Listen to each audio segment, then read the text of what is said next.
And like TikTok is not helping because everybody's quitting their job on there, and so it's just like they're not helping me make any decisions.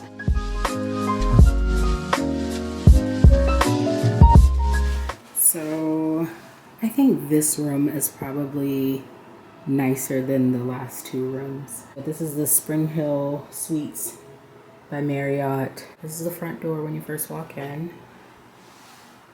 And then it's got like a little room divider here. And then a little coffee bar. TV was on again, but I was prepared this time, so I wasn't scared. Bedroom. And I noticed that all these rooms are very gloomy. Like there's no ceiling lights.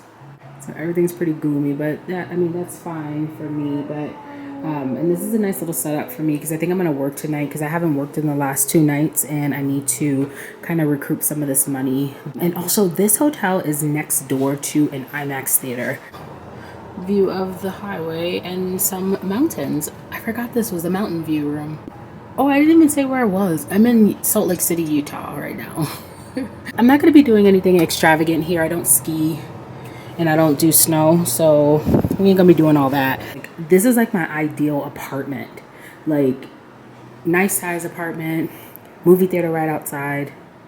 Like that's all I need to survive. The TV is in an odd spot because I guess it's sitting here so that you can watch it from the bed. But like the last 2 places I've been to, the TV, yeah, it swivels. It has like a little thing to swivel out. Oh, wait a minute. Not my government on the TV.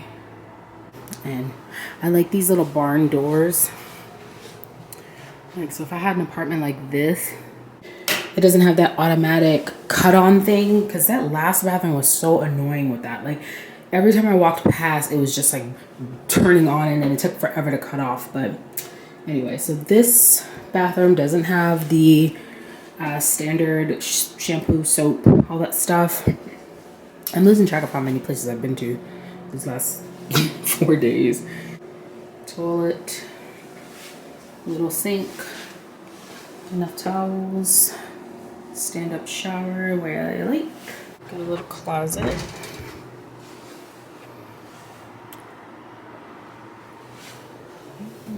Oh. I never use the ironing board and iron, so I never really open this closet and I don't hang up my stuff.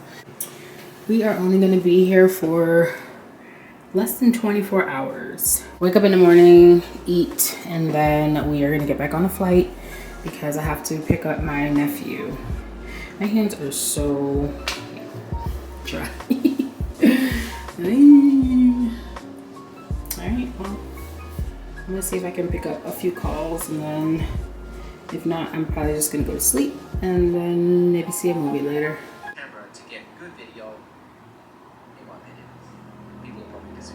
Oh, I told my job that I was available today until 7 p.m. tonight, and I was hoping that they would have a lot for me to do, but apparently they don't have a lot for me to do.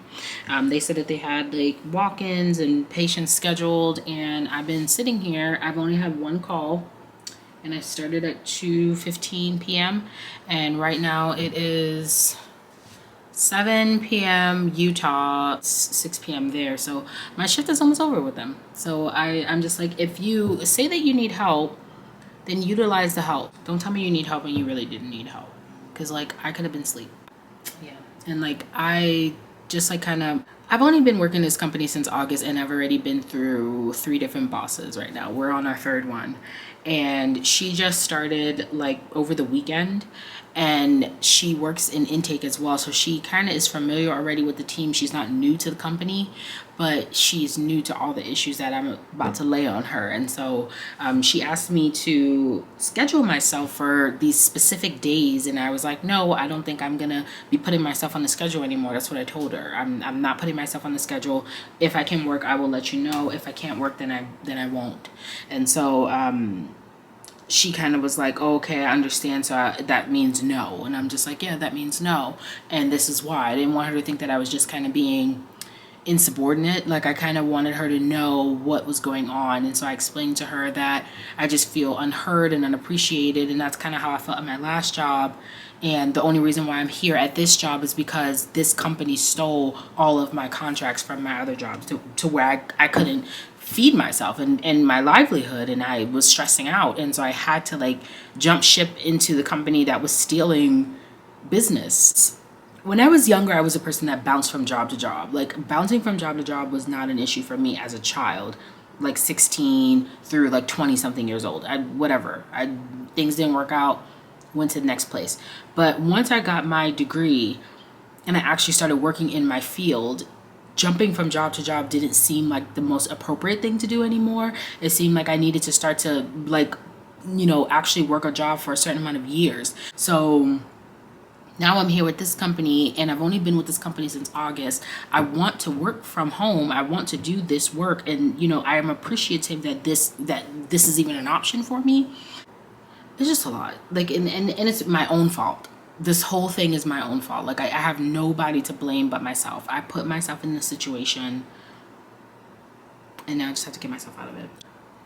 And like, TikTok is not helping because everybody's quitting their job on there. And so it's just like, they're not helping me make any decisions. I was only in Seattle for one day, but like, just being back for one day just like kind of just reminded me like of how like angry I was when I left. But then I'm like still angry at the fact that I have to go back home to Georgia, and like everybody's just like, oh, you left, you went back. And it's just like, I don't live here and I don't live there. So like, I'm just like stuck in between, like, where do I live? Where do I belong? Yes, I'm staying with my mom, but I don't live there. I don't feel like that's my home. It doesn't feel like my home. It's comfortable. She's not making me uncomfortable. Nobody in the home is making me uncomfortable. It's just not comfortable, if that makes sense. It's not my home. It's not, I don't have a home.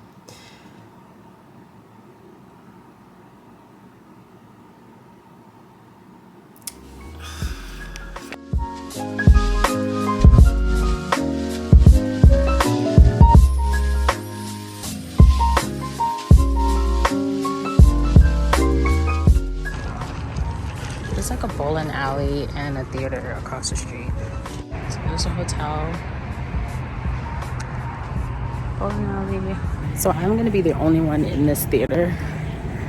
I mean, at least from what I saw at 6 o'clock, I was the only one that paid for this movie because it's Spider-Man and this movie's getting ready to come out of the theater. So I wouldn't expect really anybody. The only reason why I went ahead with it, even though I'm alone, is because they have these motion chairs or something that's supposed to like move with the movie, and I've never experienced that before. And like, going to the movies is like something that I enjoy doing, so I want to experience like anything I can experience that's different. And I haven't seen Spider-Man yet, so in the April 4 I left. Do you know if these are the entrance doors or is it around? Thank you so much. What I was saying was, am I the only person that goes to like a new town and orders like stuff you would order at home, like Chipotle and Panera? Because like, with my stomach issues, like, I have to stick with what's safe, and like, I know what makes me sick and what doesn't. This thing is like glowing. But hopefully I'm not alone. We'll see.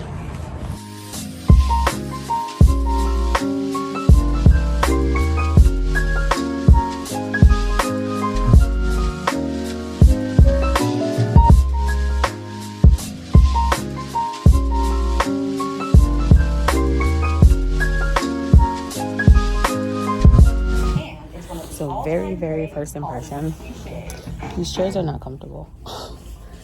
Like, it's stiff, they're not very clean, like they don't recline.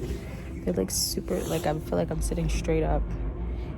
Like, you ever sat in a driver's seat like in the highest recline, like where it's like Sweet, sweet heat. I think I'm like spoiled with reclines because like I need somewhere to put my feet. First up, the Batman takes a step back from what you've been seeing in the DC universe. Like, Showing a brand new masked vigilante in his like I don't even want to put my jacket in it. It's so like you see? Like the rest of these seats are like leather where they can be white. But these are like old school cloth. Like they can't even come off to wash them. Like how do you clean these? Like this, I don't know whose idea these seats were. On the controversial news website, thedailybugle.net. Boy was entrusted to you and as his legal guardian this I just got back from the movie. Honestly, I think those chairs were called D-Box. Like my brain is like not even working right now, but I think they're called like D-Box seats or something, or D-movement seats, or I think those chairs made my neck hurt. Like it was just unnecessary throbbing and vibrations and movements and just completely unnecessary. Like completely unnecessary. So I need to pack up all my stuff so that in the morning it's easy for me to like just leave after breakfast. So I'm gonna eat in the morning and then head to the airport. It was also pretty creepy because at the end of the movie there was end credit scenes. You know, like in every Spider-Man movie there's end credit scenes, or any Marvel movie there's end credit scenes. And like there was two other couples in there with me, and the first one left before the first end credit scene. So I'm like, oh, they must be new here. Like if you don't know that there's end credit scenes in Marvel movies. But then the second couple left after the first end credit scene, but they're scheduled to be two. So I'm like, do I wait for the second one or do I leave? It was kind of creepy. It's midnight right now, and so I was kind of like really nervous about waiting on the second one. So I just like ran out of there. Oh, sorry. And I could not remember how to get out.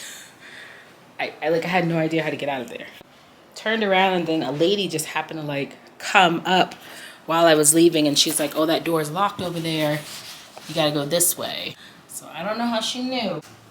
Obviously I found my way out because I'm here. I was just moving like really fast and really slow at the same time. I don't know if that like makes sense to anybody, but like at some points it feels like time is moving extremely slow. But then like right now, I went to see that movie at 9 and now it's midnight. So I'm like, it's time to go to sleep now. Feel a little bit queased.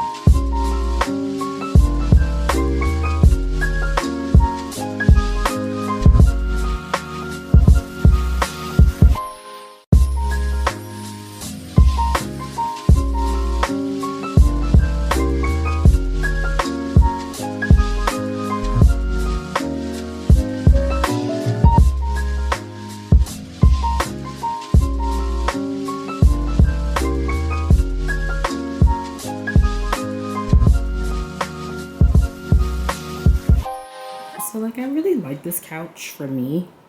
Like I like anything that looks kind of like a canvas type fabric. And I just realized that this couch is actually a pull-out bed. There's a bed down here. I wonder if it stays close to the ground or if it lifts up to match the height of the couch so that you have like basically another king-size bed. I'm just feeling this whole space like as an apartment vibe. Like I literally am feeling this whole space. Like this is literally my vibe. Pull-out couch. I don't need that, but I'm just saying like this couch, divider, king-size bed, fridge can go here, air fryer. I'm good. Put me a little air fryer right there. We're good. Like closet, I don't need that much space. One little closet. decent bathroom, good sized television, and I've discovered that the fridge and the microwave are in there. Like, how do you live in a hotel? Is there a way to live in a hotel? I'm not black girl luxury. Like, I'm the most basic black girl, regular. I do regular stuff. I don't do any type of luxury hauls and luxury buying and all that stuff. So like this little hotel room is like enough for me. Like, I don't need to be at a 5-star resort for me to feel comfortable. You know what I mean? Like, nothing about this hotel room is dirty. Like, I feel straight in here. Like, it doesn't, it's a nice little vibe. Like, got little lights up here, little reading light.